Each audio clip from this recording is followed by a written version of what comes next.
তোমাদের দাদাভাই বাজার করে নিয়ে এসছে, দেখো কি বাজার করে নিয়ে এসেছে। এইগুলো এই যে খাসির চর্বি বাজার বলতে একজন দিয়েছে, দাদাভাইয়ের একটা বন্ধু হয়, তাদের বাড়িতে কি অনুষ্ঠান হয়েছে সেই জন্য তোমাদের দাদাভাইকে এগুলো দিয়ে পাঠিয়েছে।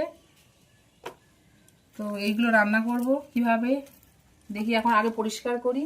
তো এইগুলো খেতে ভালো লাগে, আমরা খাই, কে খায় না খায় জানি না, আমরা খাই।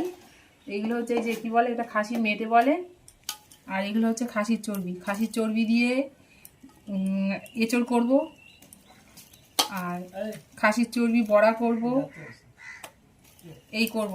চলো, এই হচ্ছে আজকের বাজার। তো এই হচ্ছে আজকের বাজার, মানে বাজার করেনি, একজন এগুলো দিয়েছে, নিয়ে এসেছে, এই রান্না করব, খাবো, পড়ছে তেমন না। তো চলো, টাটা।